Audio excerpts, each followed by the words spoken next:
Opinioni i ditës në Radio Ngjallja.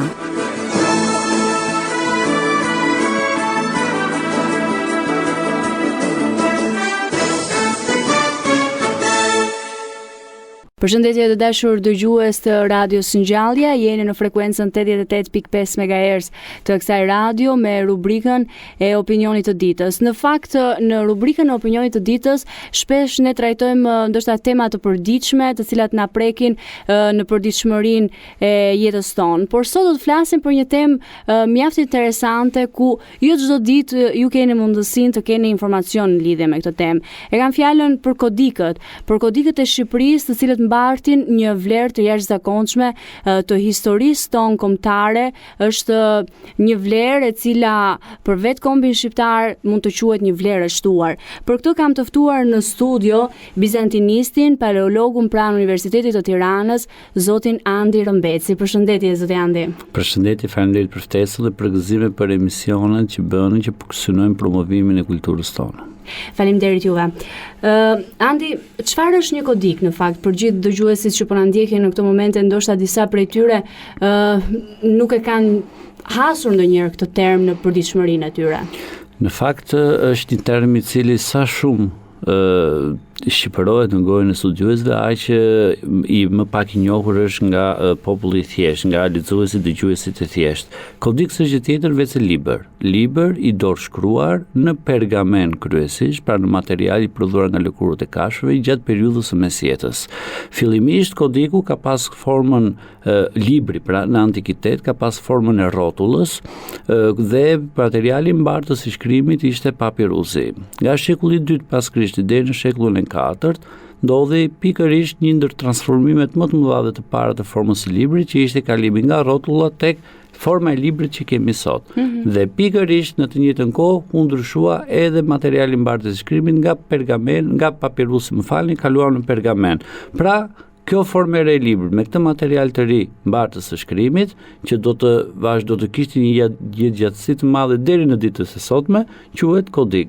Pra kodiku është libri i mesjetës. Në një farë mënyrë është edhe sfiduesi Gutenbergut.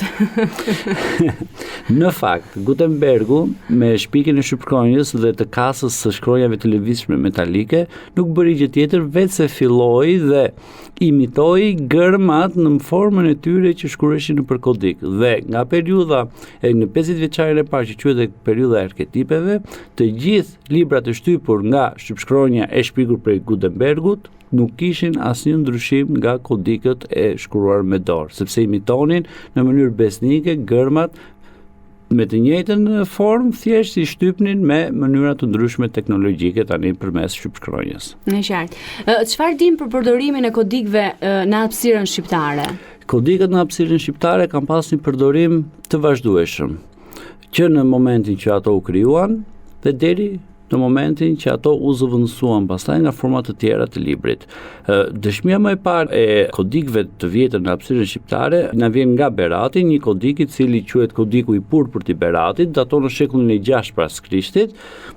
Është mjaft i rëndësishëm sepse është një kodik perandorak. Ngjyra e purpurt ishte ngjyra ekskluzive e perandorit dhe çdo gjë që prodhoi në Bizant me ngjyrë të purpurt, përfshirë këtu dhe kodikët, ishin ekskluziviteti vetëm i perandorit. Ekzistenca jo vetëm e një, po e dy kodikëve të purpurt, të paktën minimalisht që sot kanë arritur deri në ditët tona, tregon pikërisht vëmendjen që kishin trevat shqiptare në syt e perandorit, duke filluar që nga shekulli i 6, ku siç e dini, në krye të fronit bizantin ishte Justiniani i Madh, një ndër perandorët më të mëdhej me prejardhje nga Iliria. Përveç kodikut purpurt të Beratit, kodik të tjerë, nuk e di? Kodiku i purpurt i Beratit është kodiku më i hershëm që ndodhet në hapësirën shqiptare. Është më i hershmi dhe më i vjetri që ndodhet në rangun e kodikëve të purpurt në rangun në shkallë botërore. Është një ndër 5 kodike që gjenden gjithsej në gjithë botën të shekullin e 6 të purpurt. Pas të kemi një kodik tjetër të purpurt që në përmbajtjen e tij si kundër dhe i pari ka shkrimin e shenjtë, pra ungjillin, i cili është kodiku i Beratit numër 2, i shkruar në pergament, pra në fletë lëkure të lyera me ngjyrën perandorake të purpurt. Gërmat janë shkruar me flori të shkrirë dhe ka edhe 4 miniatura në fillimet e çdo ungjilli sipas shkruesit të Ungjillit, Markut, Mateut, Lukës dhe Joanit. Ky daton në shekullin e 9 dhe është po ashtu një kodik mjaft i rëndësishëm se përfaqëson një ndër kulturat më të mëdha të prodhimit të monumenteve të shkruara që ndodh gjatë periudhës së lulësimit më të madh bizantin të periudhës së mesme, që është lindja maqedonase. Pas këtij kodiku deri në shekullin 19 kemi një vazhdimësi të pandashme të përdorimit dhe të dëshmimit të përdorimit të kodikëve në hapësirën shqiptare, duke filluar pra nga shekulli 9 deri në shekullin 11, një gjë e cila ka dhe një vlerë shumë të madhe sepse na bën që të ndjekim dhe evoluimin e shkrimit dhe të përdorimit të përmbajtjes së librit në hapësirën shqiptare. Pak më parë thatë që në përmbajtjen e këtyre kodikëve brenda tyre janë ungjit, pra. Cila është vlera e tyre? Kodikët kanë vlerë të shumëfishtë. Si çdo libër. Dhe janë të plota, doja të dija edhe këtë pjesë. Po, kodikët kanë vlerë të shumëfishtë si çdo libër në çdo periudhë të lëvërimit të tij. Në radhë parë, kodikët ashtu siç dhe çdo libër është një përfaqësues i mjedisit kulturor i cili e ka krijuar.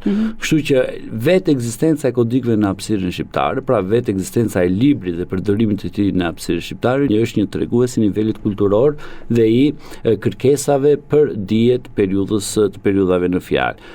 Në fondin e 488 Arkivit Qendror të Shtetit sot, ose siç quhet ndryshe Fondi i Kodikëve të Shqipërisë, janë ruajtur, janë sjellur dhe janë mbledhur nga gjithë bibliotekat e kishave, manastireve ortodokse apo edhe ato private, kodik të cilët sot ruhen 100 prej tyre në gjendje të plot, por kemi edhe 17 syri që janë ruajtur pjesërisht, pra vetëm me fragmente.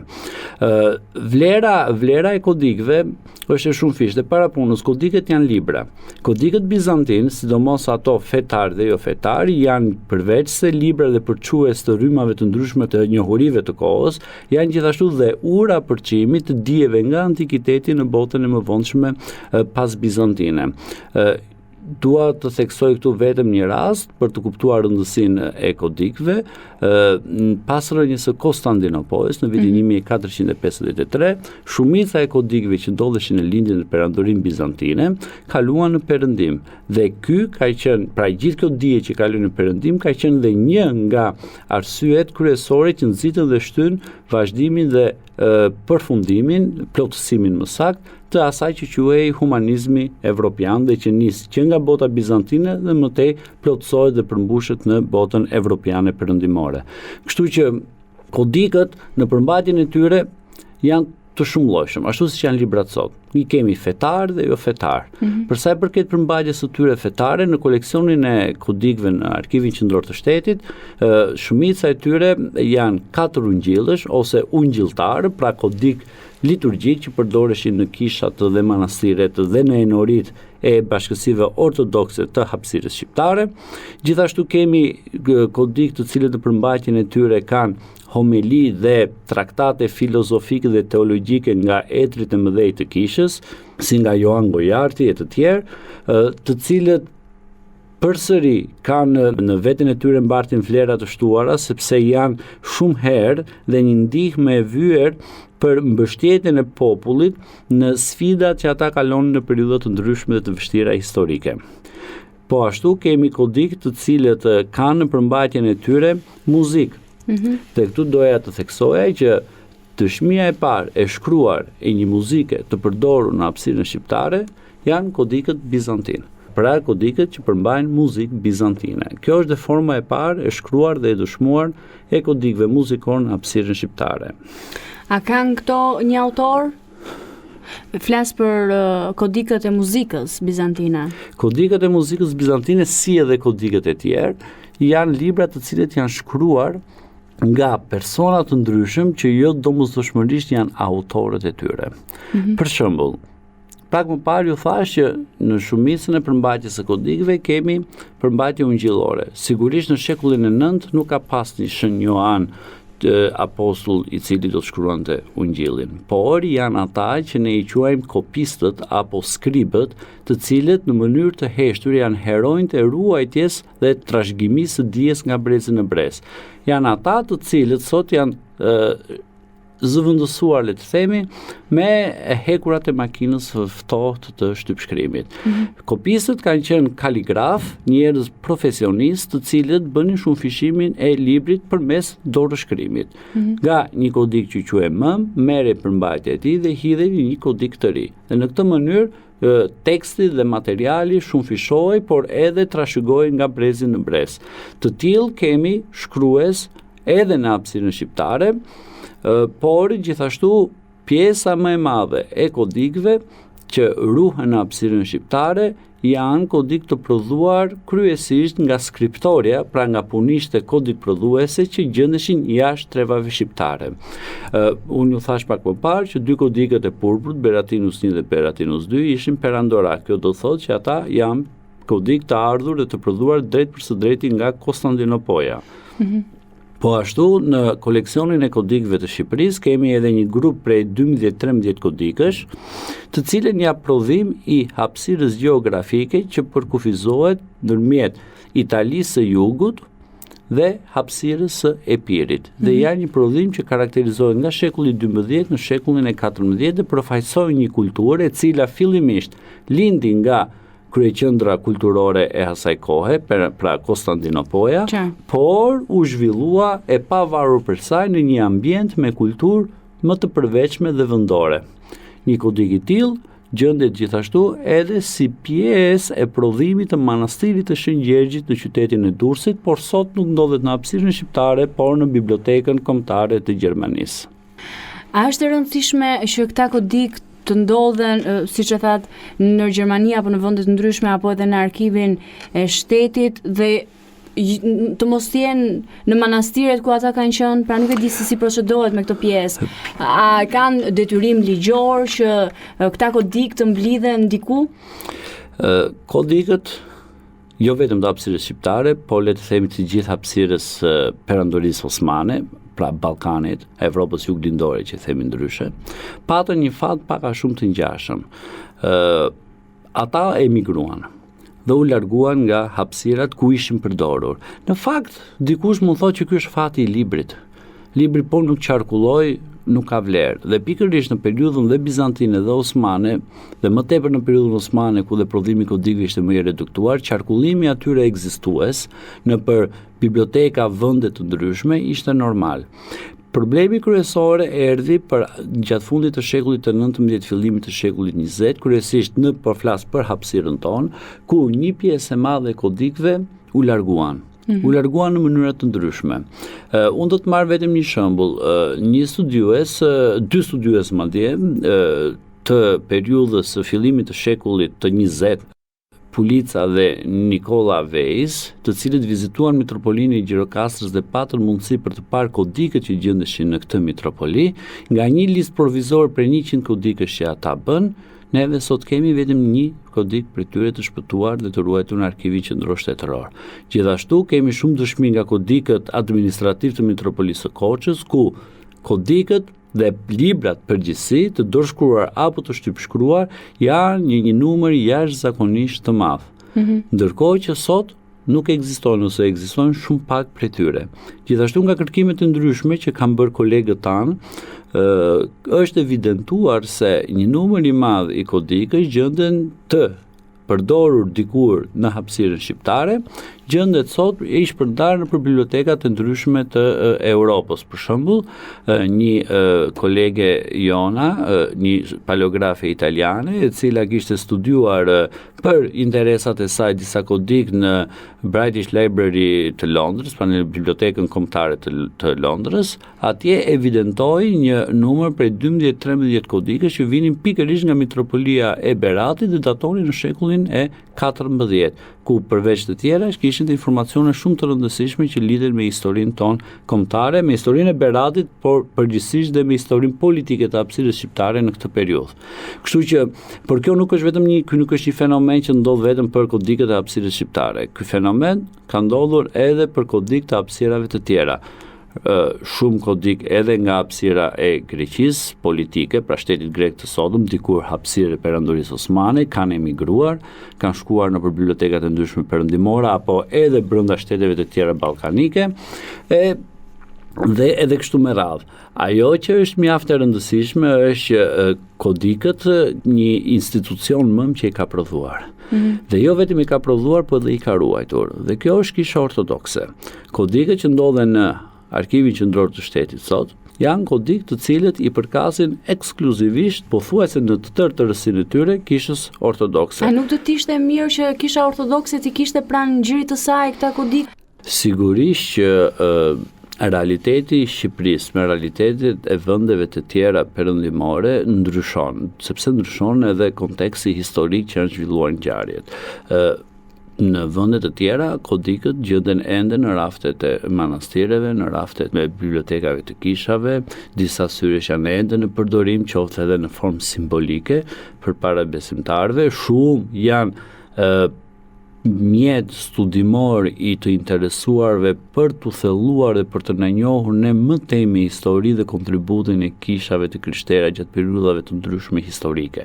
Pra, kodikët nuk janë pronë e një institucioni shtetëror apo e një institucioni fetar. Kodikët janë pronë e njerëzimit. Në këtë kontekst të përgjithshëm, kodikët nuk mund të jetë pronë e njërit apo tjetrit institucion. Por nga ana tjetër ka një që i ka krijuar, sekundër e thash pak më parë. Pra ka një institucion i cili i ka krijuar, i cili i ka ruajtur, i cili i ka trashëguar duke i pasur merak dhe duke përkujdesur si sytë e ballit, do të thoja, për shekuj me radhë, dhe të cilit shekullin e fundit ju morën me dhunë. Dhe kjo është një gjë e cila duhet të korrigjohet.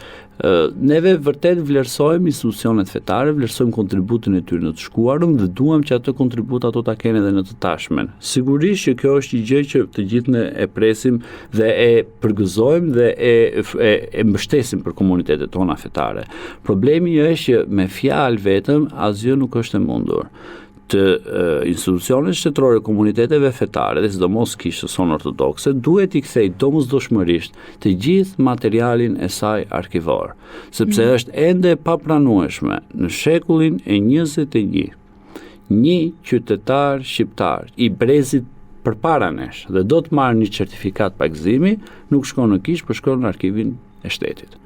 Pra ende Kisha Ortodokse, por dhe komunitetet e tjera fetare nuk janë funksionale, sepse arkivi i tyre funksional nuk është ende pronë e tyre, është ende pronë Arkivi Qendror të Shtetit, i cili administron dhe i trajton ato sipas botë kuptimit dhe mundësive që ai ka. Pikërisht sepse duke qenë se kanë një target caktuar në gjithë funksionimin e tyre dhe ndaj e ngrita dhe si një formë shqetësimi këtë pjesë. Në fakt, Andi, doja të dija cili është raporti i kodikëve ton me ata ndërkombëtar. Në vitin 2011 në Sofje të Bullgarisë u mbajt kongresi i fundit botëror i studimeve bizantine, ku morën pjesë mbi 2000 studiues nga gjithë bota. Aty u çelde një ekspozitë e cila ju dedikua pikërisht thesareve bizantine të dorëshkrimeve, pra kodikëve të Ballkanit. Në këtë kuadër dhe neve nga hapësira shqiptare quam në një pjesë mjaft të përfaqësuese të kodikëve në origjinal, ku i eksploduzuan së bashku me koleksionet e vendeve të tjera të Ballkanit për studiuesit, por edhe më gjerë. Kjo ekspozit, qëndroi e hapur në kryeqytetin bullgar për 2 muaj, u vizitua nga 2000 studiues dhe 9000 vizitor. Studiuesit mbetën të mahnitur tek koleksioni ynë i kodikëve. Jo sepse është i ynë, të mirë kuptohemi, por sepse koleksioni ynë i vogël është tej masën simpatik, sepse çuditërisht ai ka një ekzemplar për çdo periudhë të rëndësishme në historinë e krijimit të kodikëve përgjatë perandorisë bizantine dhe pas bizantine. Përmes kodikut koleksionit ton të vogël, ti mund të ndjekësh të gjitha fazat e zhvillimit të shkrimit të kodikëve, të përmbajtjes së tyre, të zbukurimit të tyre me miniatura nga më të përkryerat dhe nga ateljet më të shquara të Konstantinopolis, të kryeqendrës kulturore, pra por edhe të vendeve të tjera, gjë të cilën nuk e ndeshim as në vende që kanë koleksion shumë të numër se joni, po shumë më të pakët në larmishmëri dhe vlera se joni.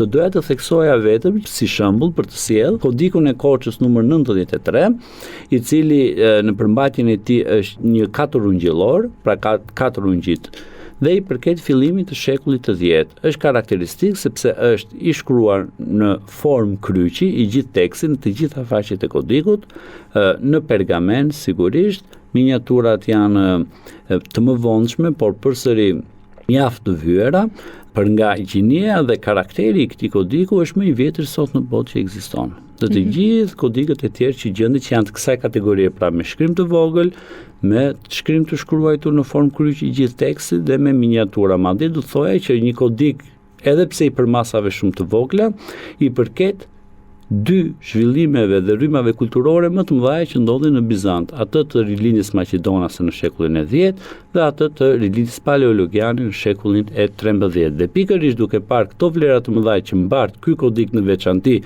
por edhe të tjerëve të Arkivit Qendror të Shtetit, Kisha Ortodokse Autoqefale e Shqipërisë së bashku me Shoqërinë Ndërkonfesionale Biblike të Shqipërisë dhe Arkivi Qendror të Shtetit realizuan botimin në faksimil të këtij kodiku në mënyrë që kjo vlerë, pra ky thesar të mos jetë vetëm i mbyllur dhe i ruajtur me kujdes në pjesët më të sigurta të Arkivit Qendror të Shtetit, por të jetë pronë e të gjithë njerëzve. Dhe së fundi, ne pak a shumë e thamë në këtë bisedë që realizuam në studio, por së fundi do doja dija vlerën e kodikëve për të ardhmen. Pra për çfarë shërbejnë për të ardhmen që duhet të ruhen me kaq shumë fanatizëm? Atëherë, kodikët kanë vlerë shumë të madhe për të ardhmen. E para punës është një detyrim i brezit tonë që ashtu si kundër i trashëguam nga brezat e mëparshëm, ashtu t'u lëm për trashëgim edhe brezave në të ardhmen. E dyta, të marr vetëm një shembull sepse dimensioni i kodikëve shumë i larmishëm dhe vlerat e tyre janë të shumë fishta.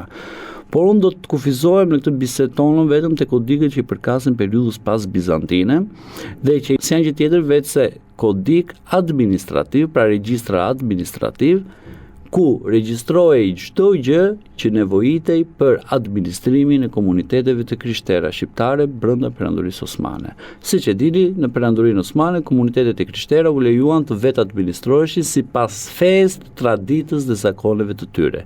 Pikërisht kjo fe, traditë dhe zakone është ajo që studiuesit sot e quajnë mbijetesa e Bizantit pas Bizantit.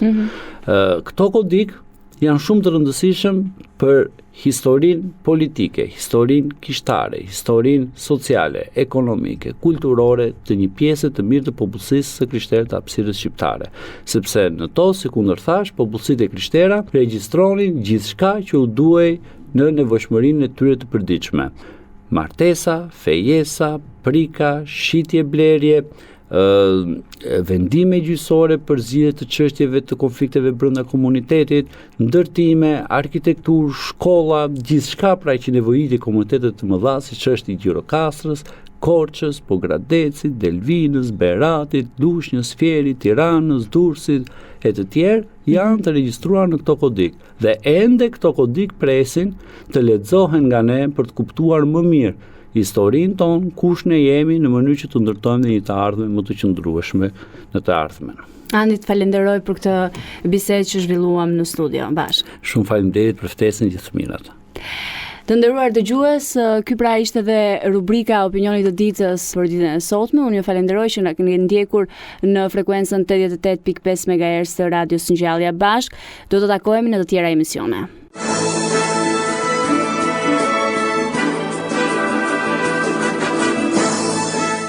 Dëgjuat Opinioni i ditës në Radio Ngjallja.